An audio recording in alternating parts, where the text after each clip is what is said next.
Hello everyone. तो thumbnail देख के तुम इस वीडियो पे क्लिक तो कर दिए हो, लेकिन अब इस वीडियो को देखने का तुम्हारा तभी फायदा होगा अगर तुम जो मैं इसमें वीडियो में पॉइंट बताऊंगा उनको तुम फॉलो करोगे। अगर तुम सिर्फ इस वीडियो को देखने आए हो, अपने मस्त तकिया लगा के पीछे बैग अपना सिर रख के लेट के देख रहे हो, तो उससे कोई मतलब नहीं हो, क्योंकि जब तक तुम इस वीडियो को फॉलो नहीं करोगे, जितना मैं इसमें पॉइंट बताऊंगा वो तुमको फॉलो करना पड़ेगा।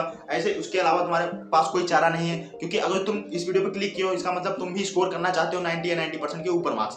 तो बात करते हैं, अगर जो हम कि स्कोर करने चाहते हैं बोर्ड में 10th क्लास में कितने 90 या 90% के ऊपर मार्क्स, तो इसके लिए तुम्हारे पास दिन देख लो कितने बचे हैं। नवंबर तुम्हारे पास बचा हुआ है, नवंबर बचा हुआ है, दिसंबर बचा हुआ है और जनवरी बचे हुआ है। मात्र 3 महीने बचे हुए, क्योंकि तुम्हारे फरवरी में तो पेपर होंगे ही होंगे, और ये नवंबर में तुम्हारी अभी दिवाली आ गई तो तुम दिवाली मनाओगे, 5 से 6 दिन तुम्हारे इसमें बर्बाद हो जाएंगे।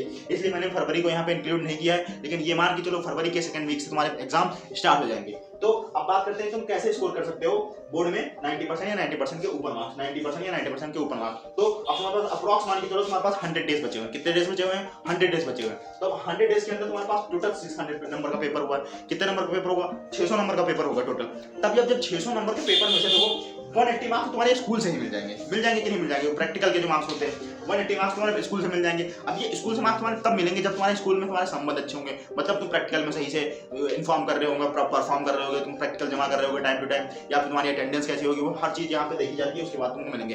लेकिन मैं फिर भी एक रफली आइडिया लगा लेता हूँ कि 180 नहीं मान के हम 170 मार्क्स मिलते हैं, 10 नंबर हमारे कट जाएंगे। वैसे जनरली क्या होता है 28 से 30 मार्क्स मिल जाते हैं बच्चों को। तो हम बात करते हैं कि 28 मार्क्स यहाँ से हमारे 170 मार्क्स फिर भी हम मान लेते हैं कि मिल जाएंगे। हमारे कितने मार्क्स मिल जाएंगे? 170 मार्क्स मिल जाएंगे। अब तुम्हारा पेपर तो सिर्फ बचा है 420 मार्क्स का। अब इन 420 मार्क्स के अंदर ही तुमको लड़ना है। अब अभी तक कुछ तो पढ़ा होगा, अगर कुछ नहीं पढ़ा है तब फिर तो तुम्हारे लिए बहुत बड़ी बात हो गई, लेकिन अगर उसे पढ़ा है थोड़ा बहुत तब तो तुम्हारे लिए अच्छी बात है, कुछ तो पढ़ाई होगा। अब इतने साल हो गया, लगभग पूरा 1 साल होने वाला है, सिर्फ 2 महीने बचे हुए हैं इस साल को कंप्लीट होने में, तो लगभग कुछ तो पढ़ लिया होगा। तो जितना पढ़ा है उतना सही है। अब तुम्हारे पास करने को टाइम क्या है? अब तुम्हारे पास देखो यार 6 सब्जेक्ट हैं, या तो science, Hindi, English, SST, math तो होगी साथ में, या तो तुम आर्ट वाले हो गए या तुम कंप्यूटर वाले हो। अगर आर्ट वाले हो तब तो तुम्हारे लिए और फायदे वाले बात है, सिर्फ तुमको 5 ही सब्जेक्ट पढ़ने हैं, क्योंकि आर्ट में तो हम आर्ट बना लेते हैं और अच्छे नंबर आ जाते हैं आर्ट में, उसमें कोई दिक्कत वाली बात नहीं। लेकिन अगर जो कंप्यूटर तो उसमें थोड़ा सा याद करना पड़ेगा तुमको, थोड़ा सा पढ़ना पड़ेगा। तो अगर जो तुम कंप्यूटर वाले तो तुम्हारे लिए थोड़ी सी दिक्कत वाली बात है कि 6 सब्जेक्ट तुमको 6 पढ़ने पड़ेंगे, लेकिन जो आर्ट वाले हैं उनके लिए तो 5 सब्जेक्ट पढ़ने वाले हैं। अब बात करते हैं जो आर्ट वाले हैं या कंप्यूटर वाले हैं वो कैसे स्कोर कर सकते हैं। अब देखो 170 मार्क्स तो तुमको मिल जाएंगे कंफर्म, मान के चलो, मैं यहाँ पे गारंटी दे रहा हूँ कि 170 मार्क्स तो मिल जाएंगे अगर तुम्हारे स्कूल में अच्छे से तुमने परफॉर्म कर रखा हुआ है, तुम्हारी अटेंडेंस वगैरह सब सही है। अब बात करते हैं साइंस में, जो साइंस तुम्हारा 70 नंबर का होगा, हिंदी में तुम्हारा 70 नंबर का होगा, इंग्लिश में तुम्हारा 70 नंबर का होगा, और सारे नंबर ये जो कंप्यूटर होगा वो भी 70 का होगा, एसएसटी होगा वो भी 70 का होगा, और मैथ होगा वो भी 70 का होगा। अब बात करते हैं इसमें तुमको टारगेट क्या रखना पड़ेगा। तो टारगेट तुम इसमें ये मान के चलो कि तुमको जो टारगेट इसमें रखना है वो साइंस के अंदर तुमको लगभग 60 नंबर का तुमको करना पड़ेगा। अब तुम जो 60 नंबर का है कैसे करेंगे भैया? जो 60 नंबर है ये कैसे लाएंगे? इतना आसान तो है नहीं 60 नंबर तुम्हारे आ जाए। तो इसके लिए मैं कुछ इंपॉर्टेंट चैप्टर बताऊंगा अगले वीडियो में कि तुम उन चैप्टर्स के पहले स्टार्ट कर सकते हो। जैसे अगर मैं स्टार्ट करूँ तो सबसे पहले तुम लाइफ प्रोसेस करो बायोलॉजी में, और रिप्रोडक्शन वाला चैप्टर करो। रिप्रोडक्शन के मैंने 2 लेक्चर डाल रखे हैं, अभी और लेक्चर आएंगे उसमें पूरा कंप्लीट कराऊंगा, वहां से देख सकते हो, या किसी भी यूट्यूब चैनल से वन शॉट में दे सकते हो। अभी वन शॉट का ही टाइम है, पूरा लेक्चर पढ़ने का टाइम नहीं है। मैं जो वीडियो बना रहा हूँ वन शॉट मैं नहीं बना पा रहा हूँ, क्योंकि मेरे पास इतना भी स्पेस नहीं है कि मैं पूरा लंबा वीडियो रिकॉर्ड करके डाल सकूँ, इसलिए मैं छोटे छोटे जो एक हेडिंग करके मैं डाल रहा हूँ। तो वो एक हेडिंग भी तुम्हारे लगभग वन शॉट के बराबर ही है। जैसे 5 मिनट का वीडियो, 6 मिनट का वीडियो, 10 मिनट का वीडियो ऐसे डाल सकते हो, उस वीडियो से तुम रिवाइज कर सकते हो। जो भी तुम्हारा टॉपिक कमजोर हो, जैसे मान लेते हैं सेक्सुअल रिप्रोडक्शन पढ़ रहे हैं या सेक्सुअल रिप्रोडक्शन पढ़ रहे हैं, तो सेक्सुअल रिप्रोडक्शन में हमारा ह्यूमन रिप्रोडक्शन वाला जो पार्ट था, या फ्लावर वाला पार्ट था, या पॉलिनोमियल था, सॉरी पॉलिनेशन था, वो तुम्हारा बेकार है, मतलब नहीं अच्छा से आता है। तो पॉलिनेशन वाला फिर पार्ट खोल को उसमें वो देख लो, वो पढ़ लो, तो वो तुम्हारा इससे कवर हो जाएगा। अब बात करते हैं इसमें करना क्या है तुमको। तो करना तुमको सिर्फ यही है कि जितने तुम्हारे चैप्टर अभी तक पढ़ रखे हो, कुछ पढ़ रखा हो, उस सबको पहले रिवाइज करो, अच्छे से क्वेश्चन प्रैक्टिस कर लो। जितने ज्यादा क्वेश्चन प्रैक्टिस करोगे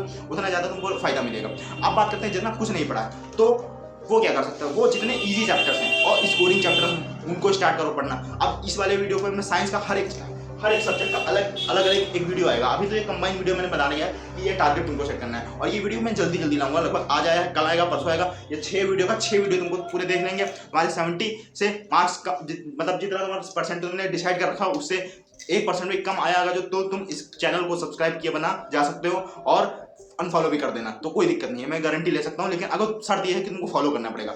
तो बात करते हैं अब साइंस के हो गया। तो साइंस में तुमको ऐसे करना है कि जितने तुम्हारे सब्जेक्ट चैप्टर आ रहे हैं उनको रिवाइज कर लो, जिनका जितना पढ़ रखा है, और जो नहीं पढ़ रखा उसमें जो हाई स्कोरिंग चैप्टर है उनको पहले पढ़ना स्टार्ट करो। चाहे कहीं से यूट्यूब चैनल से पढ़ो, लेकिन पढ़ो। और स्कूल से पढ़ रखा वो पढ़ो, जो नोट्स बनाए थे वो पढ़ो, लेकिन लिखने का तरीका लिख लिख के पढ़ो। ऐसे याद नहीं होगा, लिख लिख के पढ़ो, याद रट्टा नहीं मारना, लिख लिख के पढ़ना है, तब तुमको ज्यादा स्कोरिंग होगा। फिर बात करते हैं हिंदी और इंग्लिश में। तो हिंदी इंग्लिश में, अब हिंदी तुम्हारा जो फरवरी के स्टार्टिंग मतलब सेकंड वीक से मान लेते हैं पेपर होगा, तो स्टार्टिंग मान लो 15 जनवरी मतलब जनवरी के बाद से ही पढ़ना स्टार्ट करोगे, फिर भी तुम अच्छे से अप्रॉक्स 70 से 65 नंबर आ जाएंगे, आराम से 65 नंबर स्कोर कर सकते हो। बस शर्त यह है तुमको पढ़ना पड़ेगा। अब पढ़ोगे नहीं तब कोई भी नहीं आ सकता। अब लेटे लेटे किसी के मुंह में खाना नहीं जाएगा, चाहे तुम्हारे सामने थाली रखी हो।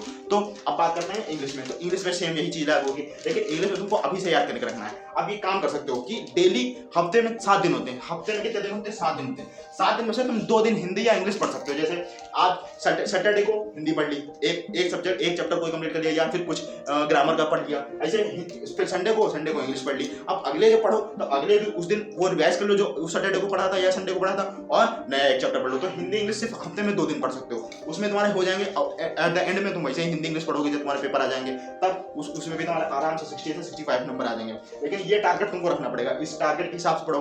अब कितने ज्यादा स्कोरिंग जो चैप्टर्स होते हैं उनको सबसे पहले कंप्लीट करा जाता है। उनके ऊपर मैं डिटेल में बताऊंगा कैसे कौन से चैप्टर स्कोरिंग होते हैं। अब बात करते हैं हमारे आर्ट या कंप्यूटर की। जो आर्ट वाले उनके लिए तो कोई बात नहीं है। आर्ट वाले जैसे अब तो टिक वाले क्वेश्चन आते हैं, तो उसमें क्वेश्चन करने के लिए तुमको पढ़ना पड़ेगा, जो स्कूल में लिखवाया होगा वहाँ से पढ़ लो, या फिर यूट्यूब पे तुम सर्च कर लोगे आर्ट के लिए। अब आर्ट के मेरे नॉलेज है नहीं, क्योंकि जब हम लोग पेपर देते थे तब सिर्फ आर्ट में ड्राइंग बनानी होती थी, क्वेश्चन आते नहीं थे। लेकिन अब जो है तुम्हारे सिलेबस में क्वेश्चन आ गए हैं तो क्वेश्चन करना पड़ेगा। तो वो तो कोई बात नहीं। अब जो है वो जो चैप्टर पढ़ा रहे हैं या स्कूल में तो कराया गया होगा, तो वो चैप्टर से वही क्वेश्चन कर लो, तुम्हारे वही नंबर आ जाएंगे। बाकी आर्ट में अपनी प्रैक्टिस करो, बनाने की ट्रिक देख लिया करो कैसे बनाया जाता है, हर चीज़ बनाया जाता है, तो उसमें आ जाएंगे। अब कंप्यूटर की बात करें तो कंप्यूटर सब्जेक्ट में क्या करना है? कंप्यूटर सब्जेक्ट में सेम वही जो हिंदी इंग्लिश में कर रहे थे, एक दिन 2 दिन एक दिन पढ़ सकते हो। जो चैप्टर तुम्हारे वीक हो उनको पहले पढ़ लो, ठीक। और जो तुम्हारे एकदम स्ट्रॉन्ग चैप्टर हो उनको तो रिवाइज करना है, उनको रिवीजन करना रहता है, क्योंकि रिवीजन नहीं करोगे तो भूल जाओगे, हर चीज़ें भूलते रहोगे।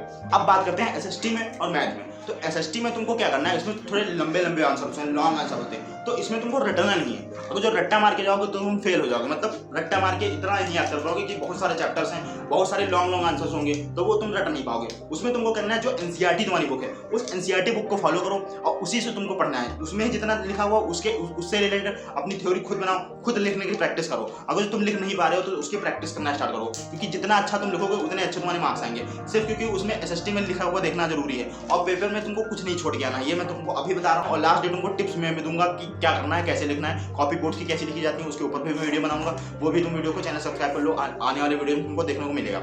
लेकिन अब बात करते हैं मैथ में। तो मैथ में अब ये जो मैथ सब्जेक्ट है, इससे भैया बड़े बड़े लोग डरते हैं। हम क्या है, हमारे पिताजी भी डरते हैं, सब डरते हैं। तो इससे बात ये है कि जो मैथ है तुम्हारी, ये मैथ तुम्हारी स्टार्टिंग से तुमने क्यों नहीं पढ़ी? क्योंकि मैथ तो पढ़ी जाती है स्टार्टिंग से। अब स्टार्टिंग से अगर तुमने नहीं पढ़ी तब तुम्हारे 50 नंबर भी आ जाए, वो भी बहुत बड़ी बात है। मैंने यहाँ पे लिख दिया 50 नंबर, अब तुम्हारे इसमें 50 नंबर भी आ जाए, ये भी बहुत बड़ी बात है। लेकिन अब तुमको करना क्या है इसमें? अब 50 नंबर के लाने के तुमको क्या करना? अभी 3 महीने, तो 3 महीने के अंदर तुम इतनी प्रैक्टिस करो कि 50 के बाद छोड़ो यहाँ पे 70 नंबर आ जाए। अगर तुम प्रैक्टिस नहीं करोगे तो मैथ में नहीं आएंगे नंबर। तो प्रैक्टिस, क्योंकि हमारे जो टीचर थे वो हमको बोलते थे कि practice makes a man perfect, even women also, ठीक। तो प्रैक्टिस करोगे तभी मैथ में नंबर आएंगे, प्रैक्टिस नहीं करोगे तो मैथ में नंबर नहीं आएंगे। तब अब प्रैक्टिस कैसे करनी है? तो हर एक चैप्टर का वन शॉट दिया रखा है, हर एक यूट्यूब चैनल पे पढ़ा रखा है, बहुत सारे यूट्यूब चैनल है, ठीक। मैं मैथ नहीं पढ़ा रहा हूँ, मैं तो साइंस पढ़ा रहा हूँ, लेकिन हर चैनल पे तुम सर्च करोगे, तुमको मैथ का कोई भी चैप्टर डालना है, वन शॉट डालना है, उसका आ जाएगा। अब उस शॉट से एकदम अच्छे से पढ़ोगे, रिवाइज करोगे, कॉन्सेप्ट समझ लेने। जब कॉन्सेप्ट समझोगे तुम एक सीधे एनसीईआरटी लगाओगे। जब सबसे पहले एनसीईआरटी किताब तुम सॉल्व कर लोगे, उसके बाद किसी और किताब पे जाओगे। किसी किताब को सॉल्व करने का तुम्हारा टाइम भी नहीं है, सिर्फ एनसीईआरटी सॉल्व कर लो, तुम्हारे नंबर आ जाएंगे आराम से, 50 नंबर आराम आ जाएंगे। तो ये तुम्हारे नंबर हो गए। अब मान लेते तुमने स्कोर कर लिया, तो 190 मार्क्स इसमें तुम्हारे 3 सब्जेक्ट में आ जाएंगे, 170 मार्क्स इसमें अप्रॉक्स आ जाएंगे। अप्रॉक्स बता रहा हूँ, अगर तुमने ये फॉलो किया तो ठीक, तुम्हारा ये टारगेट रहा तो अब अगर जो इन सबको ऐड करते हैं 190 मार्क्स और 170 मार्क्स, तो तुम्हारे 650 मार्क्स 665 मार्क्स आराम से आ जाएंगे। अब 170 मार्क्स तो हमको स्कूल से मिले थे, तब जब इनको हमने ऐड किया तो हमारा 535 मार्क्स आ रहा है। तो 530 मार्क्स लगभग 530 या 545 या 560 या 520 के आसपास आ जाएगा, तो लगभग तुम्हारा 89% बन जाएगा। अब 89% कैसे 85 या 89 90 इसके बीच में आ जाएगा, लेकिन तुमको फॉलो करना पड़ेगा ये जो मैं बताया हूँ। अब इसके आगे इस वीडियो को इतना ही समाप्त करते हैं, लेकिन इसके ऊपर मैं एक सब्जेक्ट पर अलग स्ट्रैटेजी लाऊंगा, तो उस वीडियो को चैनल को सब्सक्राइब करके रखो और एक वीडियो का इंतजार करो। तब तक मिलते हैं अगले वीडियो में। मेरी बहन यहाँ पे आई हुई है, तो वो आप लोगों से कुछ बोलना चाहती है, तो मैं उसको बुलाता हूँ। हैप्पी दिवाली दोस्तों। तो ये सबको हैप्पी दिवाली बोलने आ रही है। दोस्त नहीं है तुम्हारे, तुमसे बड़े हैं, तुम्हारे भैया लोग हैं, ठीक है। चलो हैप्पी दिवाली सबको, और पढ़ाई करते रहना। Bye bye.